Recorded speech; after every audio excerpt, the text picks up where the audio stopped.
안녕하세요, 여러분. 즐거운 주말입니다. 자, 어제도 우리 증시가 끝난 뒤 전 세계 증시는 빨갛게 불이 들었습니다. 특히 미국의 테슬라는 어제도 7.84%나 상승하면서 또 한 번 52주 신고가를 돌파했습니다. 그 덕분에 장중에 마이너스였던 나스닥은 상승 전환이 되면서 또 한 번 52주 신고가를 돌파했습니다. 그와 반대로 한국의 제약바이오의 대장주였던 박셀바이오는 시간의 단일가에서도 하한가 근처까지 내려가면서 제약과 바이오가 다음 주에도 상당히 안 좋은 출발을 예고하고 있습니다. 그 뜻은 다음 주도 코스피와 코스닥이 디커플링이 되면서 코스피 종목은 오르고 코스닥 종목은 내리는 현상이 나올 수도 있는데, 이번 주는 JP모건 헬스케어가 여러분을 기다리고 있습니다. 과연 지난주 폭락했던 제약과 바이오 종목들이 이 JP모건 헬스케어 이슈에 다시 한번 상승하는 모습이 나올 수 있을까요? 그리고 이번 주 목요일은 옵션 만기일이 여러분을 기다리고 있습니다. 지난주 금요일에는 외국인이 무려 코스피를 1조 6천억 원이나 매수를 했습니다. 하지만 12월 달에도 아주 비슷한 모습이 나온 적이 있었습니다. 그 당시에도 옵션 만기일 바로 직전에 외국인은 1조 6천억 원을 매수했고, 옵션 만기가 끝나는 당일날 1조 3천억 매도, 그리고 그 뒤에 일주일 동안 총 2조 원을 넘는 매도가 나왔는데, 자, 과연 다음 주 한국 증시는 어떤 모습을 보여줄까요? 옵션 만기일 덕분에 외국인과 기관의 차익 실현 매물이 쏟아져 나오면서 한국 증시 다음 주는 약간 조정이 나오는 모습이 나올까요? 그리고 JP모건 헬스케어 뉴스가 나오면서 제약과 바이오는 다음 주에 반등이 나올 수 있을까요? 오늘 이 시간에 한번 알아보도록 하죠. 자, 그럼 먼저 해외 시황과 국내 시황, 그리고 이번 주 특징주를 한번 살펴보도록 하겠습니다. 자, 그럼 먼저 해외 시황입니다. 자, 먼저 다우지수입니다. 다우는 어제 플러스 0.18% 상승으로 마감이 되었습니다. 장 초반에는 다우지수가 하락세를 보이며 마이너스 0.80%까지 하락을 했었는데, 나스닥이 크게 상승하면서 다우도 결국 마지막에 플러스 양전환이 나왔습니다. 다우와 나스닥이 이렇게 52주 신고가를 간 이유는 도대체 무엇일까요? 일단 장 초반에 다우와 나스닥이 하락세를 보인 이유는 미국의 고용지표 중 12월 비농업 부분이 14만 명이나 감소했다는 소식에 다우와 나스닥이 하락세를 보이고 있었습니다. 어제는 정말로 호재 뉴스라고는 찾아볼 수가 없었거든요. 그나마 호재 뉴스라는 게 영국에서는 아스트라제네카와 화이자에 이어서 모더나도 긴급 사용 신청이 허가되었다라는 소식이 나왔습니다. 그래서 지금 5단계 봉쇄가 이어진 영국 같은 경우에도 상승으로 마무리가 되었고, 유럽 증시 대부분이 상승으로 마감이 되었죠. 하지만 정작 중요한 모더나의 주가는 마이너스 2.30% 하락으로 마감이 되었습니다. 지난번 같은 경우에도 미국 FDA의 긴급 사용 신청이 허가되었다는 뉴스에 오히려 하락이 나왔고, 그 뒤로 계속되는 하락세가 이어지고 있는데, 한국의 모더나 관련주도 마찬가지죠. 지난번 미국에서 긴급 사용 신청이 허가가 되었다라고 하자 8.98% 상승이 나왔으나 그 뒤로 계속된 하락이 나왔고, 또 한국에서 모더나 위탁 생산 뉴스가 나왔는데도 불구하고 주가는 아침에 잠깐 올랐다가 오히려 저점을 뚫으러 갔고, 지난주 금요일에도 마이너스 2.30%로 마감되었으나 시간의 단일가에서도 별다른 반응을 안 보였고, 다음 주에도 하락으로 출발할 가능성이 현재로서는 상당히 높아졌죠. 엔투텍 같은 경우에도 지난주 3.21%가 내렸는데, 외국인의 수급이 남아있다가 중요한 게 아니라 얘네 외국인은 지난번에도 이렇게 잠깐 많이 샀다가 다음날 다 팔고 나왔던 것처럼 갭은 잠깐 뛰어도 장기적인 우하향은 계속된다. 불변의 법칙이죠. 수급이 중요한 게 아니라 지금은 백신주가 미국에서도 내리고 있기 때문에 한국에서는 더 오를 가능성이 상당히 낮죠.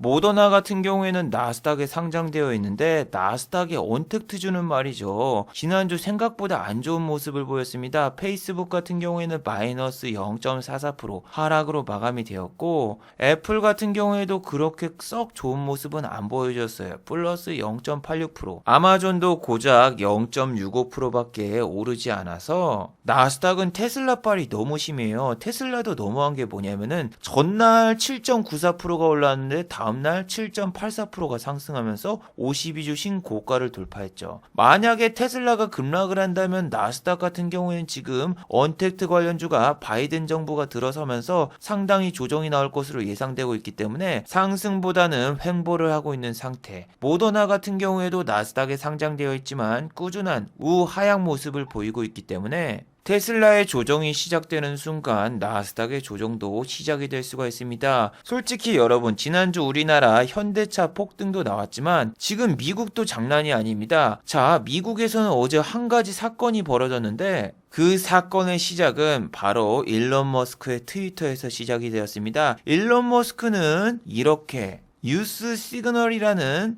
트위터를 남겼는데 사람들은 이게 무슨 뜻일까? 명탐정 코난 혹은 소년탐정 김전일처럼 추리를 하기 시작합니다. 저도 저 트위터를 보고 코난으로 빙의를 해서 한번 추리를 해봤는데 별다른 뜻은 없지 않나요? 그냥 신호를 사용하다라는 뜻밖에 안 되는데 저는 그나마 제 부족한 영어 실력으로 과연 이게 무슨 뜻일까 제 나름대로 추리를 해본 결과 일론 머스크가 넷플릭스로 한국 드라마를 보는 겁니다. K 드라마는 못 참지. 그래서 일론 머스크가 I love you 김혜수, I love you 조진웅 뭐 이런 트위터를 남길 줄 알았건만 미국인들은 아직까지 K-드라마를 많이 안 봤나 봐요. 미국인들은 저 단어를 보고 유추한 게 바로 일론 머스크의 다잉 메시지가 아닐까 유추했습니다. 자, 일론 머스크 같은 경우에는 페이스북을 싫어해요. I'm hate Facebook 이렇게 매일 외치는 사람인데 페이스북을 싫어하는 이유가 뭐냐? 페이스북 같은 경우에는 최근에 개인정보 보호 정책을 변경했어요. 특히 페이스북이 왓츠앱 유저와 페이스북을 공유할 수 있게 하지 않으면은 서비스를 이용하지 못하게 막으니까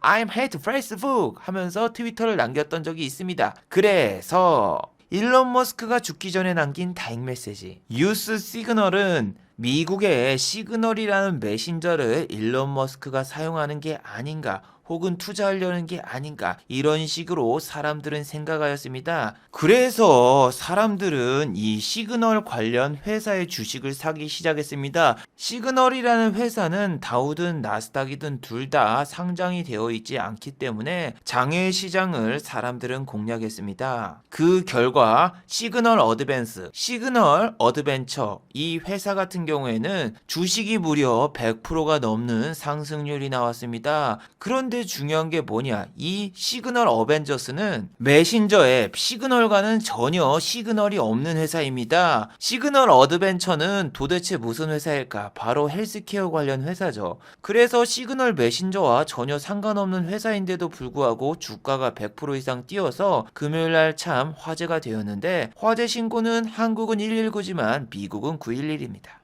이 사건을 보면은 지금 미국 시장도 얼마나 과열된지 알 수가 있죠. 아니 이름이 비슷하다고 저렇게 주가가 100% 200% 오른 사건이 발생하다니 지금 주식시장이 얼마나 말이 안 되는지 알 수 있죠. 하지만 이와 비슷한 사건이 한국에서도 있었습니다. 한국의 신풍재지 같은 경우에는 1,000원도 안 되는 주식이 갑자기 2,095원까지 상승하면서 상승률이 무려 100%가 넘었는데 이렇게 신풍재지가 100% 이상 상승한 이유는 다름 아닌 신풍제약과 이름이 비슷하다는 이야기 때문이죠. 신풍제약, 신풍제지 앞에 신풍이 붙어있기 때문에 같은 계열사로 착각하고 주식을 사신 분들이 상당히 많았고 반대로 신풍제약이 오를 때 부적으로 쓰려고 신풍제지를 구매하신 분도 있었습니다. 자, 신풍제지 같은 경우에는 작년 10월과 12월 달에도 폭등이 나왔었는데 이렇게 폭등이 나온 이유는 신풍제약과 이름이 비슷하다고 오른 게 아니라 이번에는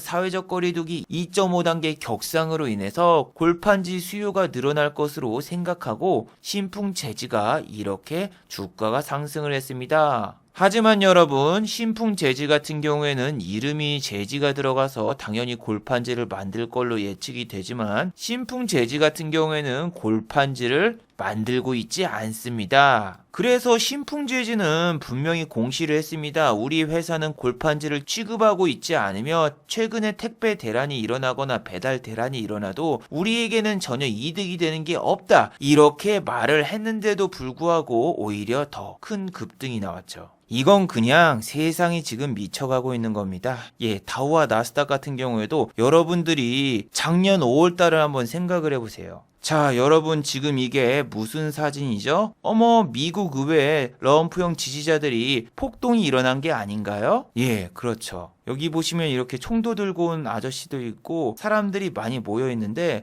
자, 여러분 제가 정말로 재밌는 걸 알려드릴게요. 이 사진은 말이죠, 지난주에 발생했던 트럼프형 지지자들의 폭동 사건 사진이 아니에요. 이건 작년 5월 1일 날 발생되었던 미국의 트럼프형 지지자들의 의회 침입 사건입니다. 당시에는 100명도 안 되는 인원이 미국 의회에 침입을 했었고 당시에는 사망자도 발생되지 않았고 단순한 시위로만 마무리가 되었어요. 자, 그런데 그 당시에는 어떤 모습을 보였죠? 자, 우리나라는 시차가 있기 때문에 5월 1일은 이날입니다. 자, 이날 마이너스 1.17% 다우가 하락을 했고 다음 날도 마이너스 2.5% 하락으로 마무리가 되었습니다. 그 뒤 일주일 동안 계속되는 횡보와 하락이 시작되면서 트럼프형 지지자들이 저렇게 폭동을 일으키는 게 아닌가, 그런 긴장감 속에 대치 상황이 계속되고 미국의 다우지수는 연일 하락 내지 횡보가 이어졌단 말이에요. 자, 지난번 수백 명과 다릅니다. 이번엔 수천 명이에요. 수천 명. 지난번보다 사태가 더 심각해졌고 이번에는 사망자도 발생했단 말이에요. 총격전도 나오고. 지난번엔 그냥 무력 시위도 없었고 쉽게 제압이 되면서 아무 일도 안 벌어졌고 이번에는 사망자가 나왔어요. 아니, 한두 명도 아니라 5명이고 경찰관 역시 총에 맞아서 사망한 사건이 발생되었는데, 아니 지금 여러분 이거는 할로윈 파티 현장이 아닙니다. 할머니가 자유의 신상 코스프레를 하고 있고 이 남자는 옛날에 나왔던 브래드 피트 주연의 브래드 오브 하트를 코스프레하고 나왔죠. 거기다가 폭동을 하면서 페이스북이라던가 유튜브로 라이브 중계까지 하고 정말 가관이죠.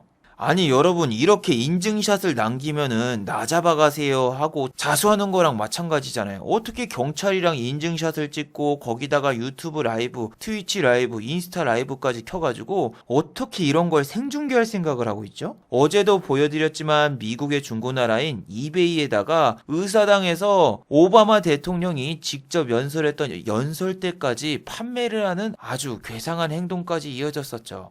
거기다 펜스 부통령 부통실에 들어가서 이렇게 여유롭게 커피를 마시며 인증샷을 찍는 모습까지 인스타와 페이스북에 올라왔죠. 자, 그래서 미국 FBI가 바보도 아니고 이렇게 인증샷을 찍어서 올린 모든 사람들을 검거해서 현재는 교도소에 수감이 되어 있습니다. 아까 연설대를 판매하던 판매자분도 검거가 되었고 인증샷을 남기며 생중계하던 나머지 사람들도 모두 검거가 되었죠. 자, 그런데 분명히 이번에는 지난번보다 폭동 규모도 컸었고 사망자까지 나왔어요. 그런데 미국 증시는 2% 3% 빠진 게 아니라 오히려 3% 이상 급등이 나왔어요. 폭동이 일어난 다음에 주가가 3.6%나 상승을 했습니다. 3.6%. 52주 신고가. 나스닥도 마찬가지죠. 폭동이 일어난 다음날 플러스 2.56%. 그 다음날은 1.30%가 상승하면서 정말 말도 안 되는 상황이 나왔습니다. 보통 여러분 백악관이라던가 의회 근처에서 총소리만 나와도 다우와 나스닥이 하락하는 경향이 평소에는 너무나 많았어요. 그런데 지금은 총소리가 축포도 아니고 이게 지금 이렇게 상승한 거는 상식적으로도 말이 안 되거든요.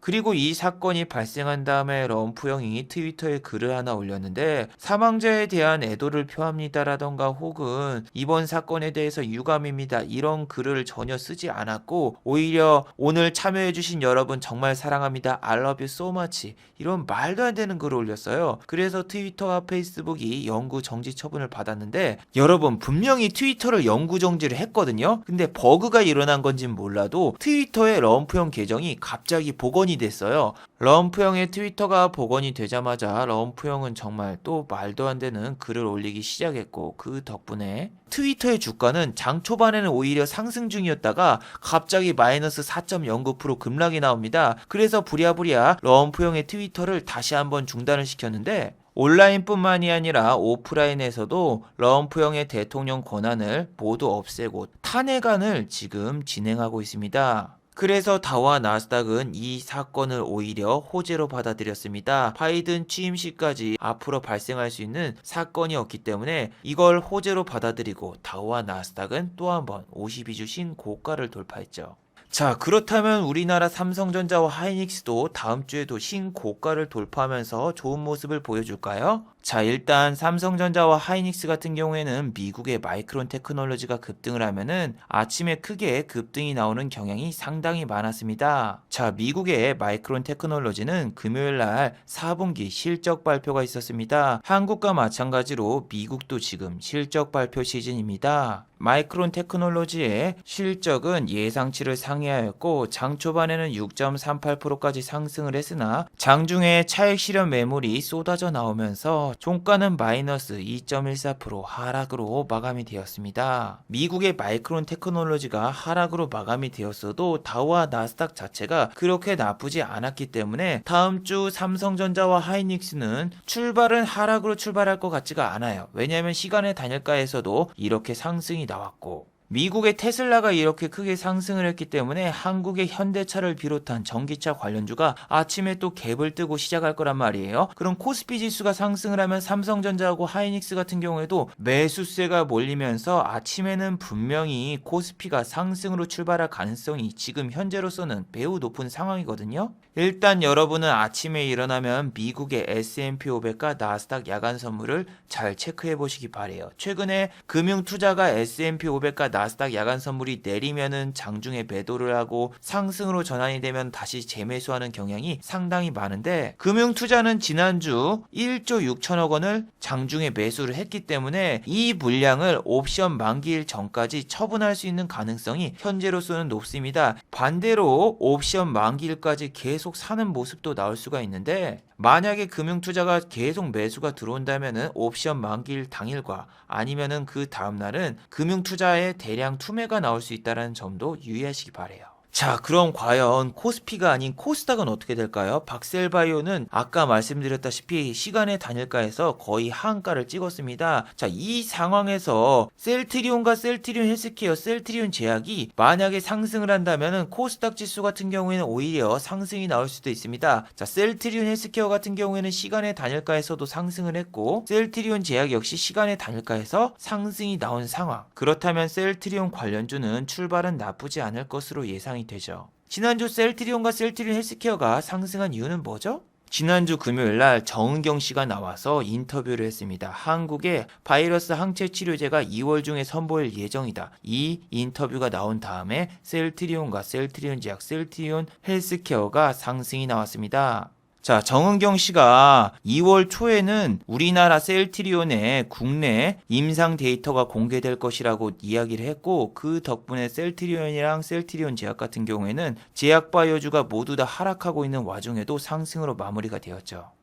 자, 제약바이오주는 여러분들이 다음 주에 기대할 수 있는 게 JP모건 헬스케어인데 이번에는 온라인으로 진행이 됩니다. 그리고 JP모건 헬스케어보다 여러분 중요한 사실이 뭘까요? 바로 이번 주 토요일이었죠. 그것이 알고 싶다 해서 국내 백신 개발과 바이러스 치료제의 실태에 대해서 방송이 되었습니다. 여러분, 비트코인 갤러리에서는 유명한 설화가 있습니다. 바로 그것이 알고 싶다 해서 비트코인에 관련된 취재를 하였고 그 방송이 나간 다음에 비트코인은 대폭락장을 겪게 되었습니다. 자, 그것이 알고 싶다 해서는 과연 셀트리온이라던가 우리나라 치료제 개발 회사와 백신 회사에 대해서 어떻게 이야기를 했을까요? 긍정적으로 이야기를 했을까요? 부정적으로 이야기를 했을까요? 저는 지난번에도 여러분들에게 한국 치료제의 실태에 대해서 이 영상에서 여러분들께 말씀을 드렸는데 저는 지난 영상에서도 말씀드렸지만 분명히 K치료제, 한국형 치료제는 긴급 사용 신청이 허가되어서 나올 거예요. 그런데 중요한 게 뭐다? 지금 미국과 전 세계에서 개발하고 있는 치료제는 무슨 치료제입니까? 중증 환자 대상 치료제입니다. 하지만 셀트리온이 추구하는 것은 경증 환자 치료제죠. 항체 치료제의 특징은 경증 환자가 중증 환자로 되는 것을 막아준다. 정은경 씨가 인터뷰를 이렇게 했어요. 이걸 반대로 생각하면은 중증 환자한테는 효과가 없겠구나. 이렇게 해석할 수도 있는 거예요. 여러분, 대웅제약도 마찬가지로 우리나라는 중증 환자 대상이 아니에요. 경증 환자 치료제를 대상으로 지금 만들고 있기 때문에 미국과 추구하는 방향이 전혀 달라요. 자, 미국에서도 항체 치료제죠. 리제네논이 FDA의 긴급 사용 신청 허가를 받게 되었어요. 그런데 중요한 게 뭐냐면은 이 약은 중증 환자에게 전혀 효과가 없어서 경증 환자용으로 긴급 사용 신청 허가를 받게 된 거예요.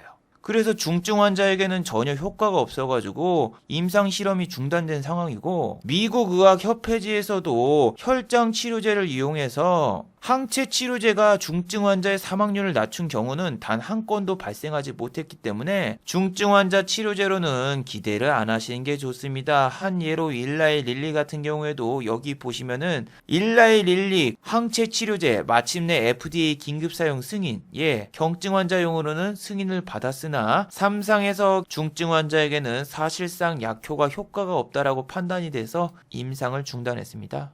어제 그것이 알고 싶다에서도 똑같은 이야기를 했는데 한국에서 백신이나 치료제를 개발할 가능성은 70% 이상이 불가능하다고 이야기를 했습니다. 제약바이오 관계자들이. 일단 백신 개발 투자 비용이죠. 미국에서는 백신 개발을 하는데 삼상만 해도 1,000억이 넘는 돈이 들어가고 전부 다 개발하는 데는 수조 원의 돈이 들어간다. 그런데 우리나라 같은 경우에는 구멍가게 수준이다. 전반적으로 자본력이 후달리는 상황이고 정부에서 지원해주는 지원금도 터무니없이 적다. 한국 정부에서 바이러스 치료제를 개발하는데 얼마를 지원해줄까요? 네, 1,000억 지원해줍니다.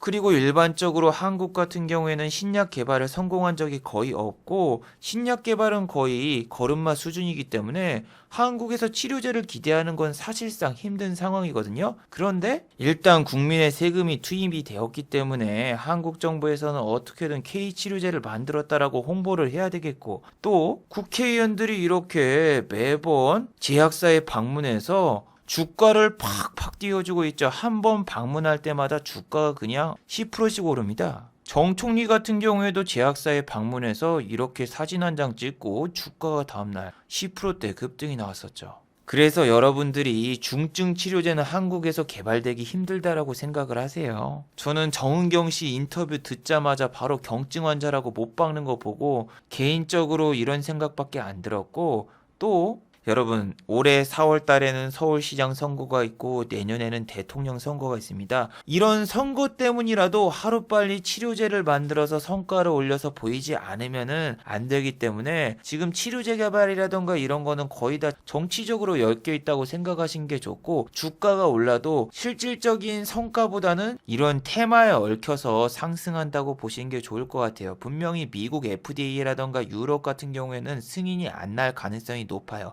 경증으로는 긴급 사용 허가 신청이 나도 중증으로는 안 날 가능성이 높고 시간도 되게 많이 걸리기 때문에 사실상 나중에는 이런 사실이 모두 다 잊혀질 거예요. 자, 그리고 제약과 바이오주를 가지고 계신 모든 여러분들이 기대하시는 거는 다음 주 1월 11일부터서 14일까지는 JP모건 헬스케어가 있는데 이걸로 인해서 다시 한번 제약과 바이오주가 급등하기를 정말로 기도하시는 분이 상당히 많을 겁니다. 자, 일단은 국내 제약바이오 참가업체 소개를 해드리자면 삼성바이오로직스가 메인 트랙으로 배치가 되어 있습니다. 셀트리온 같은 경우에는 올해 처음으로 불참하였고, 그 밖에 한미약품, 휴젤, 제넥신, LG화학이 이머징 트랙으로 참가를 하며 JW 중해제약, 샤페론, 그리고 SCM 생명과학, 이런 회사들 같은 경우에는 1대1 파트너십으로 참석을 합니다. 그리고 모든 행사는 바이러스 덕분에 언택트로 진행이 됩니다. 자, 제가 JP모건 헬스케어에 대해서 잠깐 설명을 드리자면 매년 1월 초에 개최가 되고 이렇게 참가 기업 리스트에는 매번 삼성바이오로직스와 셀트리온이 들어가 있습니다. 그리고 보통 이렇게 메인과 투트랙, 1번과 2번 같은 경우에는 JP모건 헬스케어가 나오는 그 주에는 상승하는 경향이 많아요. 자, 셀트리온부터 한번 살펴보죠. 이건 2019니까 언제죠? 예, 2019년도 1월 7일부터 열렸어요. 1월 7일. 1월 7일부터 열렸는데 그 당시 주가를 살펴보시면은 자, 일단 삼성바이오로직스 보세요. 여기 1월 7일 전에는 내렸단 말이에요. 그리고 1월 7일 JP모건 바이오 헬스케어가 열리자마자 그 주에 계속 올렸죠. 이 JP모건 헬스케어가 열리는 그 당시에 외국계 바이어들이 와서 삼성바이오로직스하고 뭐 계약을 한다 뭐 한다 이런 찌라시만 나와도 주가가 이렇게 급등이 나와요. 그런데 셀트리온 같은 경우에는 왜 JP모건 헬스케어가 열렸던 그 당일에만 잠깐 상승을 하고 이렇게 계속된 하락이 나왔나요? 그 당시에는 여러분 코스피 장세였습니다. 코스피. 자, 코스피 지수가 그 당시에는 기하급수적으로 상승을 했죠. 이럴 때는 삼성전자라던가 하이닉스 같은 반도체주가 가고 제약과 바이오주가 약세예요. 그리고 중요한 건 그 당시 뉴스를 보시면은 여러분들이 아시겠지만 셀트리온 헬스케어라던가 셀트리온의 악재 레포트가 이어졌습니다. 거기다가 서정진 회장이 은퇴 선언을 하면서 셀트리온의 주가는 계속된 하락이 나왔습니다. 그래도 JP모건 헬스케어 당일에는 아침에는 상승을 했다는 점. 자, 그리고 LG화학의 주가를 살펴보시면은 JP모건 헬스케어가 있은 다음에 주가가 얼마까지 뛰었습니까? 와, 계속 올라서 30만원 초반대였던 주가가 40만원까지 뛰었죠. LG화학은 전기차 관련주잖아요. 제약과 바이오주가 아닌데 얘는 배터리 만드는 회사인데 이게 왜 JP모건 헬스케어에 참가를 해요? 천재님 LG 생활건강이랑 착각하신 거죠? 라고 하시는 분들은 주식 경력이 매우 짧으신 분들이죠. 자, LG화학 같은 경우에는 JP모건 헬스케어에 매년 참가하는 회사입니다. 자, JP모건 헬스케어에서 항상 R&D 성과를 발표하고 LG화학에는 LG화학생명과학이 있기 때문에 LG화학도 JP모건 헬스케어에 참가를 하고 주가도 같이 올라요.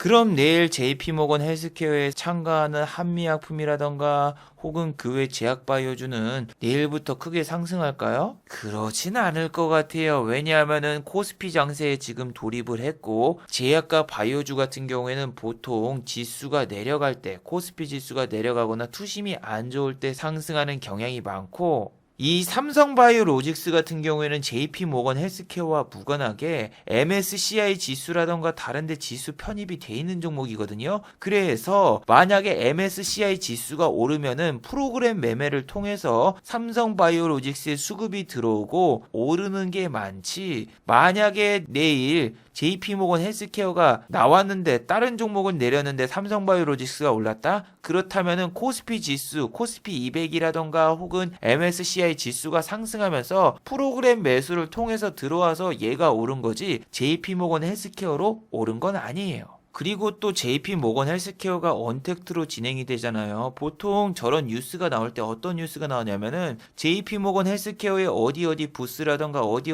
업체에 외국인 바이오의 콜 문의가 많이 들어왔다 하면서 사진과 함께 기사가 나오는데 지금은 언택트로 진행되기 때문에 그러한 상황도 전혀 알 수 없고 이슈거리도 생각보다 적을 거예요. 그리고 국내 증시에는 약간 안 좋은 소식이죠. 바로 북한의 정은이가 핵 잠수함을 개발하고 있다라는 뉴스가 나왔습니다.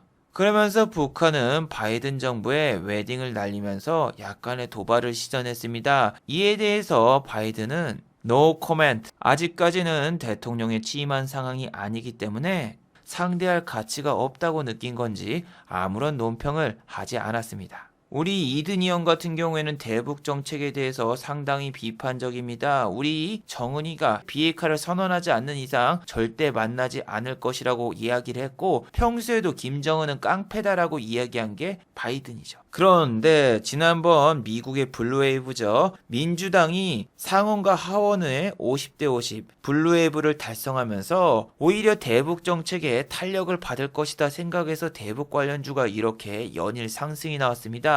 좋은 사람들과 한창, 그리고 아난티, 이러한 종목들이 연일 상승이 나왔는데 북한에서 핵 잠수함을 만들었다는 소식이 나왔으니까 다음 주에 이런 주식들 모두 다 하락으로 출발할 가능성이 상당히 높아졌어요. 현대로템 같은 경우에는 원래는 대북주거든요. 그런데 지금 같은 경우에는 정부에서 KTX에 70조를 투자하겠다라고 발표를 하면서 현대로템 주가가 급등이 나왔기 때문에 얘는 지금 대북주로 보기에는 조금 그럴싸합니다. 그리고 지난번에도 말씀드렸지만 정부에서 70조 투자 이거 말도 안 된다. 2025년까지 지금 임기가 1년밖에 안 남았는데 어떻게 2025년도까지 이 예산 70조를 끌어옵니까? 여러분 4대강 산업이 말이죠. 정부 공식 발표로는 31조예요. 31조. 4대강 산업 31조를 해서 전 국민이 일어나는데 KTX에 70조를 투자한다? 난리 나죠. 이거 예산 어디서 끌어올 거예요. 지금 바이러스 때문에 지금 소상공인이나 자영업자들 지원도 제대로 안 되고 있는데 지금 이 시국에 실제로 저기에 70조가 투입된다고 하면은 난리가 납니다. 그리고 속도에도 문제가 있다라고 말씀드렸죠. 최고 속도 260km, KTX 같은 경우에 300km가 넘는데 여러분이 새마을호하고 KTX가 있는데 어떤 걸 타겠습니까? KTX 타죠. 그런 것처럼 아무리 친환경 기차가 좋다고 해도 보급하는데 한계가 있어요. 보통 저런 투자 이야기 같은 경우에는 어떤 행사장을 가든 다 하는 이야기예요. 지난번에도 AI의 5조 산업을 투자하겠다라고도 이야기를 했고 로봇박람회에서도 2022년까지 2조 2천억을 투자한다고 이야기를 했잖아요. 그런데 생각해보세요. 지금 정부에서는 재난지원금 때문에 추경 예산까지 편성하고 있는데 저런데 돈이 지금 어떻게 들어가겠어요? 그런데 본인들이 주식에 물리게 되면은 긍정적이고 그리고 저런 뉴스를 진짜로 믿게 됩니다. 이틀 전에 올린 영상에서도 현대와 애플의 협업에 대해서도 이야기했었죠. 저는 지난번에도 얘기를 했지만 애플카 뉴스는 10년 넘게 계속 나오던 뉴스고 이 뉴스를 보세요. 애플 폭스바겐과 손잡고 자율주행차를 선보인다. 2년 전 뉴스입니다. 자, 이번엔 현대차가 아니라 폭스바겐이었죠? 그리고 여기에서는 폭스바겐 대표 CEO 인터뷰도 있었어요. 정말 그럴싸했죠. 그리고 2015년도에는 미국의 쉐보레하고도 애플 카플레이 탑재 협업을 했던 적이 있습니다. 자, 이때는 자율주행차가 아닌데 이렇게 쉐보레하고 협업을 했던 전례가 있는데 왜 갑자기 기존의 폭스바겐, 쉐보레, 테슬라 여러 가지 회사를 제쳐두고 LG하고 현대한테 오겠습니까? 자, 이거는 5년 전 기사인데 보세요. 애플은 TSMC 대만의 파운드리 업체죠. 거기와 손잡고 애플카 인공지능 칩을 만들고 있으며 이를 장착한 자율주행 전기차가 2024년도에 생산될 예정이다. 야, 10년 뒤에 나온다는 얘기죠. 이게 2015년도 기사니까. 대단해요. 이때는 현대 이야기는 나오지도 않았어요. 이런데 뉴스 보세요. 옛날에도 똑같은 뉴스가 있었는데 여기를 현대차로 바꾸거나 여기를 LG로 바꾸거나 매년 바꿔서 기사가 나오는 거예요. 이게 그 주식에 물렸을 때도 있지만 만약에 나한테 지금 수익을 주고 있어. 그러면은 저런 좋은 뉴스를 보고 와, 이거 진짜 되겠구나. 대박이다. 홀딩 하면서 착각을 하게 되는데 사람이 원래 그런 거예요. 기분 좋은 얘기를 듣게 되면은 더 믿게 되는 거죠. 자, 인터넷에 관상 어플이라고 있어요. 관상 어플을 쓰잖아요. 그러면 내 사진을 보고 AI가 관상을 분석해 주는데 제가 찍어보니까 장동건, 원빈, 현빈 여러 가지 별 이상한 애들이 다 나온 거예요. 그럼 뭐예요? 난 여자친구도 없고 소개팅 나가면 여자들이 제 얼굴 보고 도망가서 몇십 년 넘게 지금 솔로로 살고 있는데 그런데 관상 어플을 보면은 기분은 좋잖아요. 왜? 나보고 닮은 연예인이 현빈, 원빈, 장동건이라고 나오니까.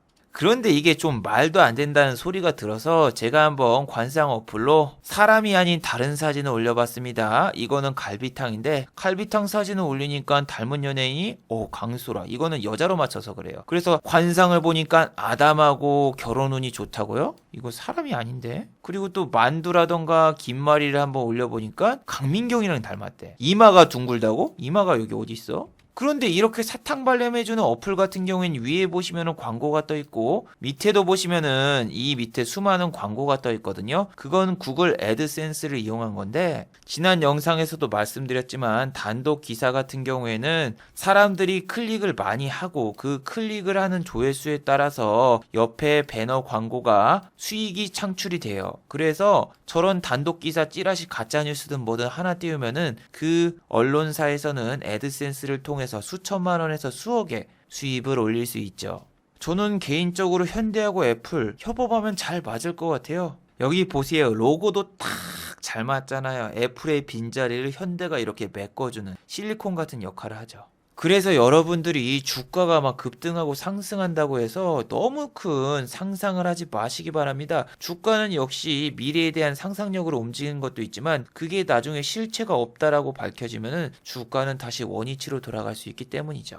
자, 마지막으로 한번 정리해 보도록 하죠. 1번 JP모건 헬스케어에 너무 큰 기대를 하지 마시기 바랍니다. 현재 시간의 단일가에서 박스엘 바이오도 하한가 근처까지 갔고 제약가 바이오주는 최근에 많은 조정이 나와 횡보를 하고 있는 상황입니다. 여기서 JP모건 헬스케어가 온라인으로 진행이 되기 때문에 해외 바이오가 국내 업체와 기술 공급 계약을 체결했다라는 뉴스도 상당히 나오기 힘들어요. 그래서 큰 기대를 안 하시는 걸 추천해 드립니다. 두 번째, 새해 신년 축사에 주목해 보도록 하죠. 내일은 대통령의 신년 축사가 있습니다. 그런데 바로 전날에 핵미사일 뉴스 때문에 대북주가 내릴 가능성이 높죠. 하지만 신년 축사에서 남북 통일 이야기가 메인 이슈로 나온다면 장중에 오히려 소폭의 반등 내지 상승 전환도 나올 수 있어요. 그래서 대통령의 신년 축사가 나올 때마다 움직이는 주식을 유심히 관찰해 보시기 바랍니다. 자, 유튜브 광고도 끝까지 시청해 주시면 정말로 고맙겠고 좋아요와 구독하기도 많이 눌러주시면 정말로 감사하겠습니다. 아, 그리고 또 어제 생방송 전에 후원해 주신 정말 고마운 분들이 계셨습니다.